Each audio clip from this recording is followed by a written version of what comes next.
मैं लाहौर में रहता था जी।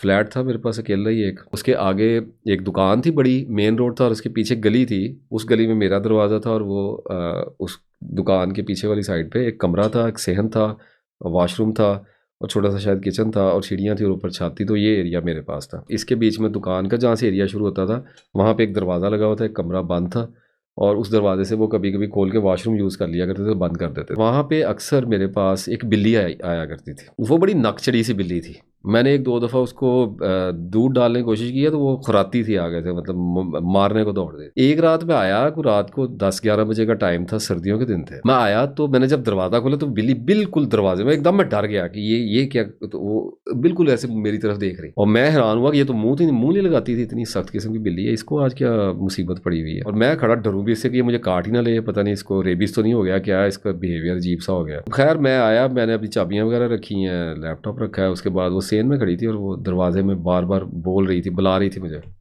मैं बाहर निकला हूँ, तो जब मैं निकला हूँ तो वो मेरी पैंट के साथ ना टांगों से खड़ी हो गई, और मुझे हाथ करके उसने बकायदा बुलाया। उस वक्त मैं थोड़ा सीरियस हुआ, मैंने कहा इसको कोई मसला है। उसने बच्चे दिए हुए थे, 3 बच्चे थे उसके। जहाँ पे उसने बच्चे दिए थे, मैं गया तो वो मेरे पीछे भागी भागी आई है। मैंने जाके देखा है, वहाँ पे बच्चे नहीं थे। मैंने उसकी तरफ देखा तो एग्जैक्टली दैट मोमेंट उसका जो एक्सप्रेशन था वो मेरी तरफ यही था कि हाँ मेरे बच्चे यहाँ पे नहीं है। बैठ गया वहाँ पे। मैं बिल्ली से क्या पूछूं।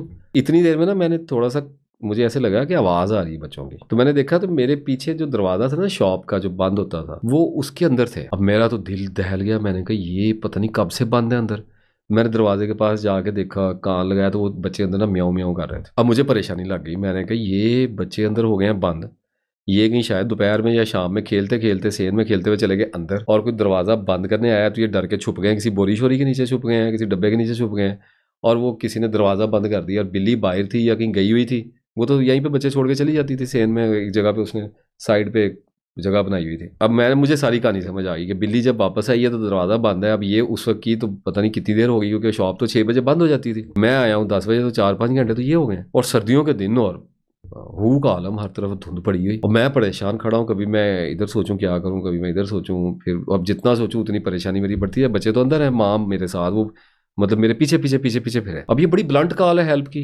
जानवर कर देते हैं कभी कभी, हेल्प की कॉल कर देते हैं। मैंने अब थोड़ा जायजा लिया फिर तंग आके दीवार का, तो उस दीवार में एक रोशनदान था काफ़ी ऊंचा, और वो रोशनदान कार्डबोर्ड से बंद किया हुआ था। वहाँ पे एग्जॉस्ट फैन नहीं लगा हुआ था। मैंने सोचा कि मैंने कहा अब इस टाइम तो मैं दुकान वालों को भी नहीं जगा सकता, ये क्या करूं। मैंने फिर एक फैसला किया। मैंने कुर्सी रखी, उस पर एक स्टूल रखा, बड़ी मुश्किल से उस तक पहुंचा, और पहुंच के मैंने उसको हाथ से हिलाया तो वो थोड़ा मजबूत था। अब मुझे परेशानी ये लग गई, ये तो मुझे समझ आ गई कि मुझे इस रोशनदान को तोड़ के अंदर जाना पड़ेगा। अब 2-3 मसले खड़े हो गए। एक तो मैं उसको तोड़ूं किस चीज़ के साथ। तो मैंने एक देखा तो एक पेचकस वगैरह पड़ा हुआ था मेरे पास पुराना, और तो मुझे कोई चीज़ नहीं मिली। तो मैंने फिर ये सोचा कि इसकी उल्टी तरफ से ना इसको एक मार मार के इसको कार्डबोर्ड को फाड़ता हूँ, तोड़ता हूँ, और फिर इसको गिरा दूंगा अंदर से। अब जब मैंने 1-2 दफ़ा मारा तो आवाज़ आती थी ठक ठक की, आवाज़ वो तेज़ थी।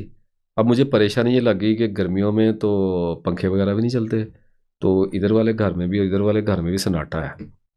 और ये इस टाइम मैं कोई एक्टिविटी ऐसी करूँगा तो नॉर्मली नेबर्स सस्पिशियस हो जाते हैं, क्योंकि साथ में शॉप भी है और मैं भी हूँ। तो अगर किसी ने ऊपर से देखा, आमतौर पे औरतें वगैरह आज छतों पे मैंने देखी थी, अक्सर इधर उधर देख लेती होती थी एक दूसरे घरों में। मैंने कहा किसी ने देखा तो इस वक्त मैं जिस कार्रवाई में मसरूफ हूँ, मेरा इमेज तो एक अजीब सा चोर जैसा ही होगा कि दुकान का वो रोशनदान तोड़ रहा है, इसको क्या मसला है। अब मैंने फिर आहिस्ता आहिस्ता तोड़ना शुरू किया। अब 1-1:15 मुझे याद है बच गया इस सारी कहानी के अंदर ना। अब मैं उसको हल्का हल्का दबाऊं, तोड़ूं, तो बिल्ली नीचे से दे मुझे आवाज़ें, और मेरी परेशानी बढ़े। अंदर से बच्चों की आवाज़ बहुत कम आ रही थी, लेकिन आ रही थी। थोड़ी थोड़ी देर के बाद कोई ना कोई बच्चा बोलता। मुझे फिक्र पड़ गया कि ठंड भी है, कोई मारी ना जाए बच्चा इसका। खैर जी, वो 1 घंटे की स्ट्रगल थी। मैंने बड़ा कोशिश आहिस्ता आहिस्ता कर करके, अल्लाह ताला ने कोई मदद की तो वो खिसक गया एक जगह से। मैंने फिर उसको थोड़ा धक्का मारा तो वो दूसरे से जाके गिर गया। अब वहाँ पे वो रोशनदान खाली हो गया। फिर जनाब हम कूदे, हम चढ़े उसके अंदर लटके, और मैंने अपने आप को चढ़ाया उसके ऊपर, और बिल्कुल सांप की तरह घुस घुस के उसके अंदर से, बड़ा कपड़े सारे खराब हो गए, अंदर अंधेरा था।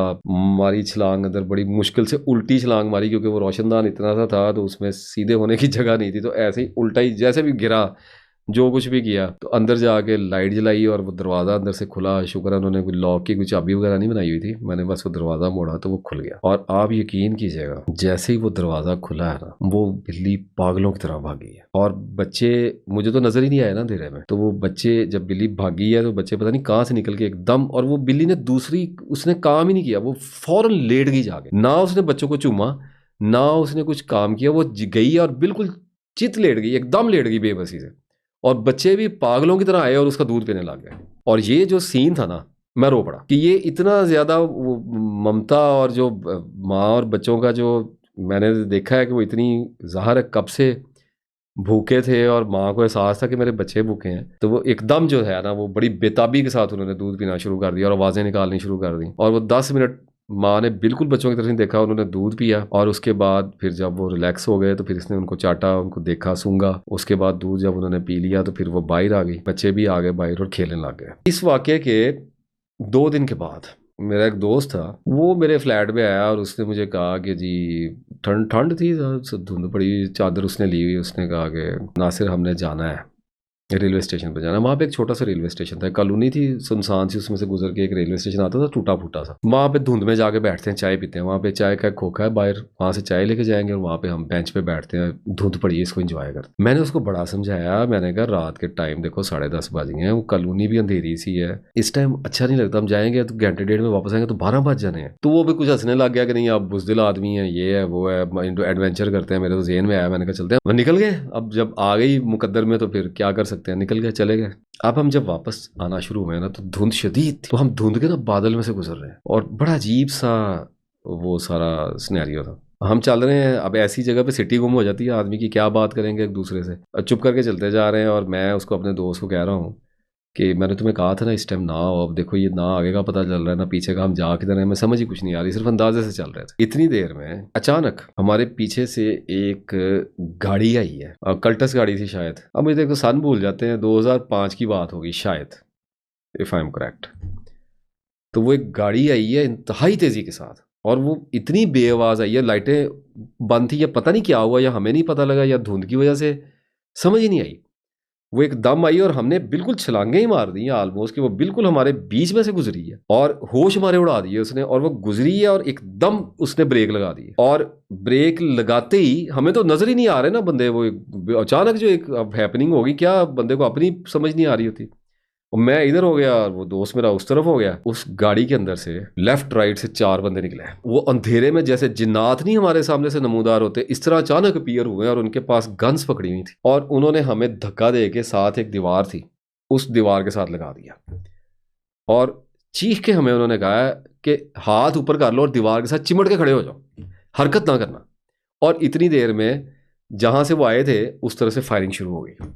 अब फायरिंग शुरू हुई है, ये जो 4 बंदे थे ये बिल्कुल हमारे साथ, यानी ऐसे मैंने दीवार के साथ हाथ लगाया हुआ, मैं खड़ा हूँ और मैं ऐसे देख रहा हूँ, और ये बिल्कुल मेरे साथ 2 बंदे खड़े हो गए, फॉर्मेशन उन्होंने कर ली, और 2 बैठ गए, और उनके पास आई थिंक पता नहीं कौन सी गन्ने थी, हमें गन्नों का तो नहीं पता, तो उन्होंने कुछ ब्रस्टिंग थी, एक के हाथ में पिस्टल था, उसने उससे फायर शुरू कर दिया, और बिल्कुल क्रॉस फायर, स्ट्रेट फायर जो है ना वो स्टार्ट हो गया, और वो इतनी गोली चली है उस धुंध में, बिल्कुल मुबालगे वाली बात नहीं, कम से कम 3 से 4 बुलेट्स तो मुझे याद है जो बिल्कुल मेरे सर के पीछे से सूं करके, एक प्रॉपर मुझे उनका फील हुआ कि मेरे सर के पास से गोली गुजरी है, इतनी तेजी से गोलियां गुजर रही हैं। और गोली गुजरने की एक आवाज़ होती है बड़ी, जिन्होंने गुजरती हुई सुनी है ना, उनको, जिनके कानों के पास से गुजरी है, उनको शायद कोई बंदा इस टाइम ऐसा सुन रहा हो, उसको समझ आ जाएगी मेरी बात, क्योंकि कितनी बंदे को सीज कर देने वाली आवाज़ होती है, मौत की आहट होती है वो। अब हम तो बिल्कुल ही खड़े हैं, और वो ये कोई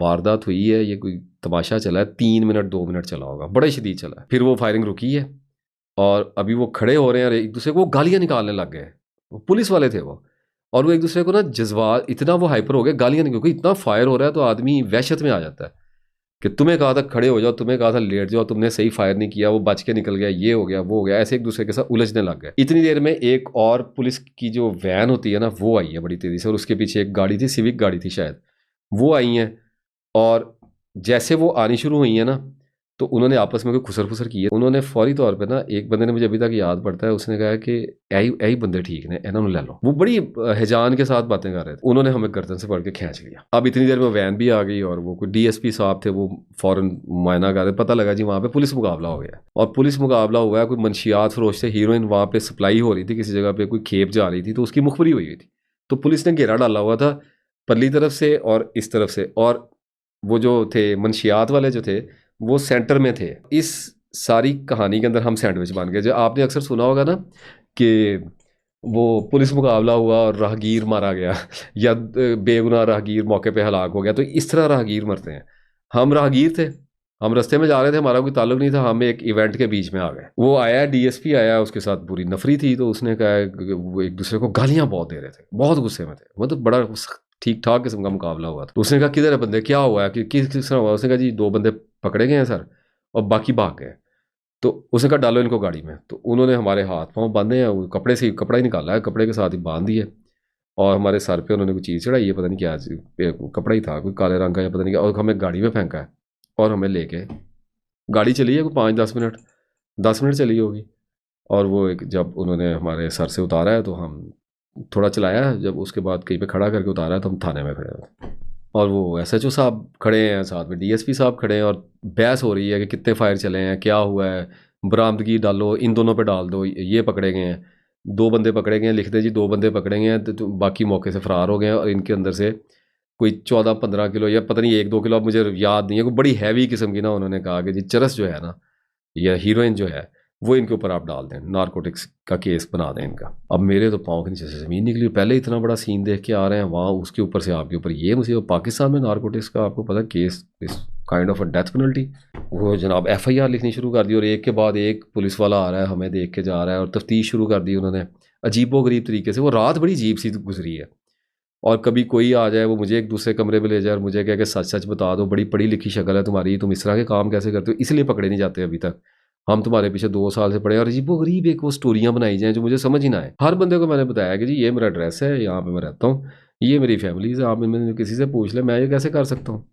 खैर 2-3 घंटे के बाद उनको अंदाज़ा हो गया कि ये जो बंदे हैं ये गलत पकड़े गए हैं, और इनको पुलिस एहलकार पकड़ के ले आए हैं खाना पूरी करने के लिए। वो पता लग गया, डीएसपी को भी पता लग गया, लीड फोर्स वाले भी 2-3 तफ्तीश करने आए, और हमारे सामने उन्होंने एक बंदे को कपड़े उतार के मारा भी, सर्दी में बहुत बुरे तरीके से मारा, सिर्फ हमें डराने के लिए। कोई मुलजिम पकड़ा हुआ था, उन्होंने कहा इसको एक तीर से 2 शिकार करो, हमें भी डराया और उस पर टॉर्चर भी कर लिया उन्होंने। उसके बाद रिलेटिव थे 1-2, फ़ोन पैसे दे के कुछ करवा दिया, तो वो आ गए, और वो आधे घंटे में, केस बहुत बड़ा था, लेकिन जब उन्हें पता चल गया कि ये बेगुनाह, फिर कुछ रेफरेंस निकला है जो भी जैसे पाकिस्तान में होता है, तो फिर वो उन्होंने कहा कि जी केस बहुत बड़ा था, लेकिन बच्चे बेगुनाह हैं, तो हम इनको छोड़ रहे हैं, तो इनको आप ले जाएं, बाहर बाहर से ले जाएं।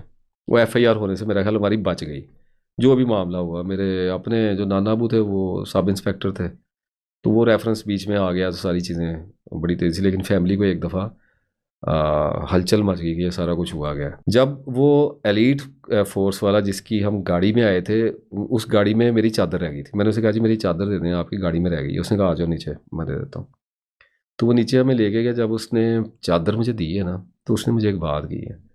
उसने मुझे कहा भाई, पंजाबी में कहा, उसने मुझे कहा कि भाई साहब, भाईजान, हम तो पुलिस वाले हैं, एलीट एलीट फोर्स है हमारी, और हमारा तो काम ही, हमने तो ज़िंदगी मौत, ज़िंदगी जो है ना वो अपने हाथों पे रखी हुई है, हमने तो किसी भी टाइम मर जाना है। अभी आपने देखा ही है जो कुछ वहाँ पे हुआ है, हमें कोई फायर लग जाता, आपको लग जाता, ना आपकी कोई वैल्यू थी ना हमारी थी, हुआ पुलिस मुकाबला, राहगीर मार गए, बस अल्लाह अल्लाह खैर सल्ला, मुजरमों ने मारे हैं, नामलूम लोग मार गए, बस बात खत्म हो गई। हम भी मर जाते, पेंशन मिल जानी थी, 1-2 मेडल शेडल मिल जाने थे, यही हमारा तो काम ही यही है, हम तो यूज टू हैं, हमारे तो लिखी है ना इस तरह से आनी है। आपको अल्लाह ने बड़ा बचाया, बड़ा ही बचाया। उसने कहा जी मैंने बड़े मुकाबले किए हैं, इतना स्ट्रेट फायर जो है ना, इतनी धुंध में, इतने अंधेरे में कोई ना कोई गोली आपको भी नहीं लगी और हमें भी नहीं लगी, ये हमारे लिए बड़ी हैरानी की बात है, क्योंकि फायर आपके अंदर से भी गुजरे हैं, हमारे अंदर से भी गुजरे हैं। तो मुझे उसने एक बात कही, उसने कहा भाईजान, अब आप जाके ना कोई अल्लाह के नाम पे ना कोई नज़र न्याज करो, कोई शुक्राने के नफल अदा करो, कोई आपने नेकी की है जो आपके आगे खड़ी हो गई थी आगे, और उस नेकी के चक्कर में हम भी बच गए, वरना हमें पता था हमें से कोई ना कोई इस आज जो है ना वो मारा जाएगा। और जब वो बंदा मुझे बात कह रहा था ना, तो मुझे बिल्ली याद आ रही, मुझे ऐसे लग रहा था कि बस ये एनालिसिस आप खुद कर लीजिएगा, कई डिमेंशनें निकलेंगी इसके अंदर से, बहुत कुछ निकलेगा। मौत भी टल जाती है नेकी से, किसी वजह से कहा ना सदका बलाओं को टालता है, उम्र भी बढ़ जाती है। पता नहीं उस बेजुबान की कौन सी दुआ मुझे लग गई कि अल्लाह ताला ने मुझे उस मौत के कुएं से बाहर निकाल लिया।